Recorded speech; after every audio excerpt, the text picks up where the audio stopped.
জয় নিতাই, জয় গৌরী, জয় জয় শ্রী রাধেশ্যাম। সকল ভক্তবৃন্দের চরণে ধন্যবাদ প্রণাম জানিয়ে 2025 সালের প্রথম একাদশী তথা পৌষ মাসের শুক্লপক্ষের যে একাদশী, এই পুত্রদা একাদশী, সেই পুত্রদা একাদশী সম্বন্ধে আজকে আলোচনা। তো সকলেরকে অনুরোধ করব যে এই চ্যানেলটিকে সঠিক একাদশী বার্তা পেতে এবং কোন একাদশী দ্বাদশীতে মিলিত হইয়া একাদশী ব্রত পালন না করে দ্বাদশী ব্রত পালন করতে হয়, সেই সব বার্তাগুলো পেতে এই চ্যানেলটিকে অবশ্যই সাবস্ক্রাইব করবেন এবং যদি ভালো লেগে থাকে অবশ্যই লাইক এবং কমেন্ট করবেন। আজকের ভিডিওতে আমাদের আলোচনা হবে পুত্রদা একাদশীর ব্রত মাহাত্ম্য কথা, ব্রতের পারণ এবং পুত্রদা অর্থাৎ কৃষ্ণভক্ত সন্তান, পুত্র বা কন্যা সন্তান প্রাপ্তি উপায়, কি করে কৃষ্ণভক্ত সন্তান পাওয়া যায় এই সম্বন্ধে আলোচনা। অনেকেই বলে থাকেন যে পুত্রদা একাদশী ব্রত পালন করলে পুত্র লাভ হবে, এটা বলেছে। কিন্তু একাদশী শুধু পুত্রদা বলে নয়, প্রত্যেকটা একাদশী ব্রত পালন সকলকেই করা উচিত।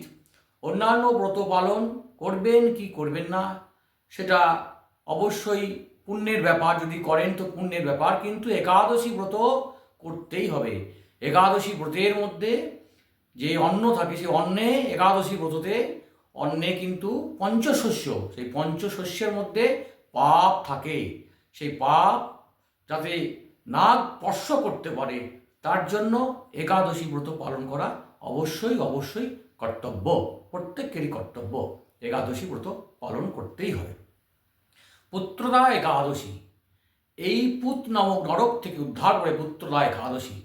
এই পুত্রদা একাদশী পুত্র সন্তান লাভের উপায়। পুত্র সন্তান অর্থাৎ কৃষ্ণভক্ত সন্তান। কৃষ্ণভক্ত সন্তান প্রাপ্তি হতে গেলে প্রথমত স্বামী এবং স্ত্রী উভয়কেই নিরামিষ আহার গ্রহণ করতে হবে। নিরামিষ আহার গ্রহণ করতে হবে, হরিনাম জপ করতে হবে এবং শাস্ত্র অধ্যয়ন করতে হবে। উভয়কেই একাদশী ব্রত পালন করতে হবে, উভয়ই যেন একাদশী ব্রত পালন করে। সেই সঙ্গে ব্রহ্মচর্য পালন মিনিমাম 1 বছর, 1 বছর ব্রহ্মচর্য পালন অবশ্যই করা কর্তব্য। কঠোরভাবে ব্রহ্মচর্য পালন করতে হবে এবং হরিনাম জপ, শাস্ত্র অধ্যয়ন, ভাগবত গীতা, রামায়ণ পাঠ এগুলো করতে হবে। আর ব্রহ্মচর্য উভয়ই পালন করবেন এবং আহার আহার শুদ্ধি হতে হবে। আহার শুদ্ধি, সত্য শুদ্ধি, সত্য শুদ্ধ ধ্রুবশীতি, আহার শুদ্ধি অবশ্যই অবশ্যই প্রয়োজন। এবং এই 1 বছর সমস্তভাবে নিয়ম পালন করার পরে ভগবানের চরণে প্রার্থনা করতে হবে।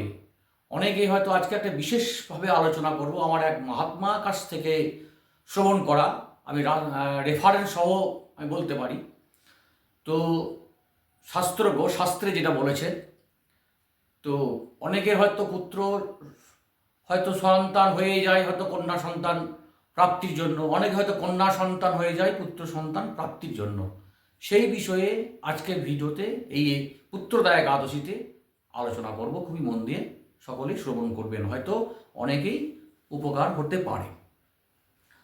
ঘটনা হচ্ছে যে উভয়েই 1 বছর নিরামিষ আহার ভোজন করবে, প্রসাদ গ্রহণ করবে এবং সাত্ত্বিকভাবে জীবনযাপন করবে। এরপর স্ত্রীদের যে পিরিয়ড হয়, অর্থাৎ সে মাসিক ধর্ম হয়, সে মাসিক চতুর্দিত্য রাত, অর্থাৎ 4টি রাত অপবিত্র অশৌচ থাকে। এই 4টি রাতের পরে পঞ্চম রাত্রে যদি গর্ভদান হয় তাহলে কন্যা সন্তান জন্ম হবে। ষষ্ঠম রাত্রে যদি গর্ভদান হয় পুত্র সন্তান হবে। সপ্তমে কন্যা, অষ্টমে পুত্র, নবমে কন্যা, দশমে পুত্র, 11 দিনে কন্যা, 12 দিনে পুত্র, অর্থাৎ 12 আর 4 16, এই 16 দিন পর্যন্ত এই নিয়মটা কার্যকারিতা থাকে। এটা অনেক অনেক আগে মহাপুরুষরা এখানে শাস্ত্রকে বলে গেছেন। আমার এক মহাত্মার কাছ থেকে আমি শ্রবণ করেছি, সেই বিষয়টি আজকে এখানে আলোচনা করলাম। এই গর্ভদান হওয়ার পরে সেই স্ত্রীকে শাস্ত্র অধ্যয়ন করতে হবে এবং হরিনাম জপ করতে হবে এবং আহারটাকে সবসময় শুদ্ধি রাখতে হবে। সেই সঙ্গে তার চিন্তন যেন সাত্ত্বিক ভাব থাকে। যদি ক্রোধেই হয়, সন্তান যদি হয় গর্ভে ধারণ থাকে, তখন কিন্তু সেই সন্তান কিন্তু ক্রোধী হবে। যদি তামসিক ভাবাপন্ন হয়, সন্তান কিন্তু তামসিক ভাবাপন্ন হবে। তাই সেই স্ত্রীকে সবসময় সাত্ত্বিক ভাব অবলম্বন করতে হবে, শাস্ত্র অধ্যয়ন করতে হবে, তাহলে শ্রবণ করবে। গর্ভে ধারণের সময় কিন্তু শ্রবণ করা যায়। আমরা কিন্তু অনেক শাস্ত্রে পড়েছি, অভিমন্যু কিন্তু সেই গর্ভে থেকেই শ্রবণ করেছিলেন। তো যাই হোক না কেন, সেই সময়ে সন্তান যতদিন থাকবে সেই সন্তানকে ঠিকভাবে পালন করার জন্য সে মায়েদের খুবই কর্তব্য পালন করা অবশ্যই প্রয়োজন। সেই কর্তব্য নিষ্ঠার সাথে পালন করতে হবে, সাত্ত্বিকভাবে জীবনযাপন করতে হবে। তাহলে যেই পুত্র সন্তান হবে বা যেই কন্যা সন্তান যাই হোক না কেন, সে কিন্তু হবে একদম সাত্ত্বিক এবং তেজস্বী এবং সনাতনী। সেই সনাতনী হবে জাগে হওয়ার সনাতনী, মানে ঘুমানো সনাতনী হবে না, জেগে থাকা সনাতনী হবে। সেই সন্তান প্রাপ্তির জন্য ভগবানের কাছে প্রার্থনা করতে হবে এবং তার নাম গুণগান জপ মিনিমাম স্বামী এবং স্ত্রীকে মিনিমাম প্রত্যহ দিন 16 মালা করে জপ করা অবশ্যই কর্তব্য।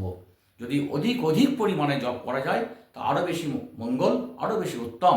যদি সেটা সম্ভব না হয়, মিনিমাম 16 মালা অবশ্যই জপ করতে হবে। সাত্ত্বিকভাবে জীবনযাপন করলে সাত্ত্বিকভাবে কিন্তু সন্তান অবশ্যই হবে। আর যদি তামসিক রাজসিকভাবে জীবনযাপন করা যায় গর্ভে ধারণ করার সময়, তাহলে কিন্তু সেই সন্তানও কিন্তু রাজসিক তামসিক হবে।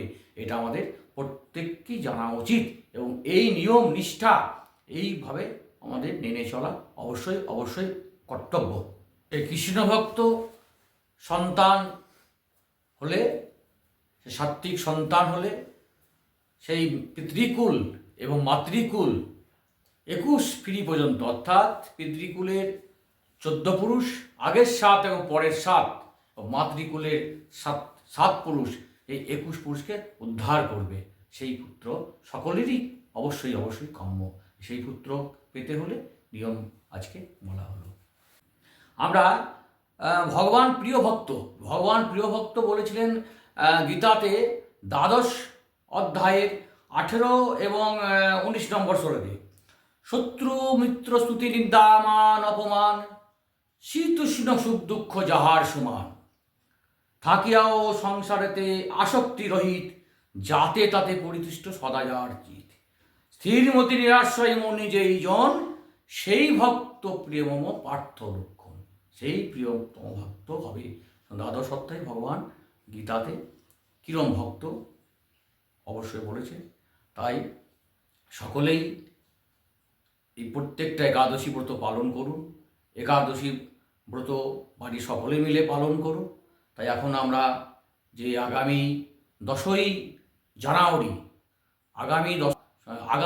জানুয়ারি শুক্রবার পুত্রদা একাদশী, সেই পুত্রদা একাদশী সে মাহাত্ম্য পাঠ অবশ্যই আপনারা এখন শ্রবণ করবেন। আমি মাহাত্ম্য পাঠ করে শোনাচ্ছি। পুত্রদা একাদশী ব্রত মাহাত্ম্য। যুধিষ্ঠির বললেন, হে কৃষ্ণ, পৌষ মাসে শুক্লপক্ষের একাদশী নাম কি? বিধি বা কি, কোন দেবতা ওই দিন পূজিত হন এবং আপনি কার প্রতি সন্তুষ্ট সেই ব্রতফল প্রদান করেছিলেন? কৃপা করে আমাকে সবিস্তারে তা বলুন। শ্রীকৃষ্ণ বললেন, হে রাজন, এই একাদশী পুত্রদা নামে প্রসিদ্ধ। সর্বপাপ বিনাশিনী ও কামদা এই একাদশী অধিষ্ঠাত্রী দেবতা হলেন সিদ্ধিদাতা নারায়ণ। ত্রিলোকে এর মতো শ্রেষ্ঠ ব্রত নেই। এই ব্রতকারীকে নারায়ণ বিদ্বান ও যশস্বী তোলেন। এখন আমার ব্রতের মাহাত্ম্য শ্রবণ করুন। ভদ্রাবতী পুরীতে সুকিতমান নামে এক রাজা ছিলেন। তার রানীর নাম ছিল শৈবা। রাজ দম্পতি বেশ সুখেই দিন যাপন করছিলেন। বংশ রক্ষার জন্য বহুদিন ধরে ধর্মকর্মে অনুষ্ঠান করেও যখন পুত্র লাভ হলো না, তখন রাজা দুশ্চিন্তায় কাতর হয়ে পড়লেন। তাই সকল ঐশ্বর্যবান হয়েও পুত্রহীন রাজার মনে কোনো সুখ ছিল না। তিনি ভাবতেন, পুত্রহীনে জন্ম বৃথা ও গৃহশূন্য। পিতৃদেব মনুষ্যলোকের কাছে যে ঋণ শাস্ত্রে উল্লেখ আছে তা পুত্র বিনা পরিশোধ হয় না। পুত্রবান জনের এই জগতে যশ লাভ ও উত্তম গতি লাভ হয় ও তাদের আয়ু, আরোগ্য, সম্পত্তি প্রভৃতি বিদ্যমান থাকে। নানা দুশ্চিন্তাগ্রস্ত রাজা আত্মহত্যা করবেন বলে স্থির করলেন, কিন্তু পরে বিচার করে দেখলেন আত্মহত্যা মহাপাপ। এর ফলে কেবল দেহের বিনাশ মাত্র হবে, কিন্তু আমার পুত্রহীনতা তো দূর হবে না। তারপর একদিন রাজা নিবিড় বনে গমন করলেন। বন ভ্রমণ করতে করতে দ্বিপ্রহর অতিক্রান্ত হলে রাজা ক্ষুধা তৃষ্ণায় কাতর হলেন। এদিকে ওদিকে জলাদির অনুসন্ধান করতে লাগলেন। তিনি চক্রবাক, রাজহংস এবং নানা রকম মাছে পরিপূর্ণ একটি মনোরম সরোবর দেখতে পেলেন। সরোবরের কাছে মণিদের একটি আশ্রম ছিল। তিনি সেখানে উপস্থিত হলেন। সরোবর তিনি মণিগণ বেদ পাঠ করছিলেন। মণিবৃন্দের শ্রীচরণে তিনি দণ্ডবাদ প্রণাম করলেন। মণিগণ রাজাকে বললেন, হে মহারাজ, আমরা আপনার প্রতি প্রসন্ন হয়েছি। আপনার কি প্রার্থনা বলুন। রাজা বললেন, আপনারা কে এবং কি জন্যই বা এখানে সমবেত হয়েছেন? মণিগণ বললেন, হে মহারাজ, আমরা বিশ্বদেব নামে প্রসিদ্ধ এই সরোবরে স্নান করতে এসেছি। আজ থেকে 5 দিন পরে মাঘ মাস আরম্ভ হবে। আজ পুত্রদা একাদশী তিথি। পুত্র দান করে বলে এই একাদশী নাম পুত্রদা। তাদের কথা শুনে রাজা বললেন, হে মুনিবৃন্দ, আমি অপুত্রক, তাই পুত্র কামনায় অধীর হয়ে পড়েছি। এখন আপনাদের দেখে আমার হৃদয়ে আশার সঞ্চার হয়েছে। এই দুর্ভাগা পুত্রহীনের প্রতি অনুগ্রহ করে একটি পুত্র প্রদান করুন। মুনিগণ বললেন, হে মহারাজ, আজ সেই পুত্রদা একাদশী তিথি, তাই আপনি এই একাদশী ব্রত পালন করুন। ভগবান শ্রী কেশবের অনুগ্রহে অবশ্যই আপনার পুত্র লাভ হবে। মুনিদের কথা শোনার পর যথাবিধানে রাজা কেবল ফল মূলাদি আহার করে সেই ব্রত অনুষ্ঠান করলেন। দ্বাদশী দিনে উপযুক্ত সময় শস্যাদি সহকারে পালন করলেন। মুনিদের প্রণাম নিবেদন করে নিজ গৃহে ফিরে এলেন। ব্রত প্রভাবে রাজা যথাসময়ে একটি তেজস্বী পুত্র লাভ হলো। হে মহারাজ, এই ব্রত সকলেরই পালন করা কর্তব্য। মানব কল্যাণ কামনায় আপনার কাছে আমি এই ব্রত কথা বর্ণনা করলাম। নিষ্ঠা সহকারে যারা এই পুত্রদা একাদশী ব্রত পালন করবে, তারা পুত নামক নরক থেকে পরিত্রাণ লাভ করবে। এই ব্রত কথা শ্রবণ কীর্তনে অগ্নিষ্টম যজ্ঞের ফল পাওয়া যায়। ব্রহ্মাণ্ড পুরাণে এই মাহাত্ম্য বর্ণনা করা হয়েছে। পারণ পরের দিন অর্থাৎ 11ই জানুয়ারি শনিবার পশ্চিমবঙ্গের জন্য সকাল 6টা 25 হইতে সকাল 8টা 22-এর মধ্যে, আর বাংলাদেশের জন্য সকাল 6টা 52 হইতে সকাল 8টা 51 পর্যন্ত। সকলেই এই ব্রত পালন করুন এবং ব্রতের পরের দিনে পারণ নির্দিষ্ট সময়ের মধ্যে পারণ অবশ্যই করবেন। পারণ পঞ্চ রবিশস্যের মধ্যে একটি শস্যকে আপনারা নেবেন এবং যে মহাপ্রসাদ আছে ভগবান জগন্নাথ দেবের, সে মহাপ্রসাদকে নিয়ে ভগবানের মানে নাম করবেন এবং অজ্ঞানং তিমিরং ধস্য পদে নান কেশব অসিত সম্মুখনাথ জ্ঞান দৃষ্টি প্রদাভব, এই বলে ভগবানকে স্মরণ করে আপনারা গ্রহণ করবেন এবং তারপরে জল গ্রহণ করবেন এবং তখন আমাদের ব্রত ভঙ্গ হবে। সকলেই ব্রত পালন করুন। হরে কৃষ্ণ কৃষ্ণ কৃষ্ণ হরে হরে, হরে রাম রাম রাম হরে হরে, হরে কৃষ্ণ কৃষ্ণ কৃষ্ণ হরে হরে, হরে রাম রাম রাম হরে হরে, হরে কৃষ্ণ কৃষ্ণ কৃষ্ণ হরে হরে, হরে রাম রাম রাম হরে হরে। একাদশী মহারানী কি জয়, একাদশী মহারানী কি জয়, একাদশী মহারানী কি জয়। হরিদায় গৌর হরি বল হরি বল হরি বল। সকলেই ভালো থাকুন, সুস্থ থাকুন, ঈশ্বরের চরণে এই প্রার্থনা করি।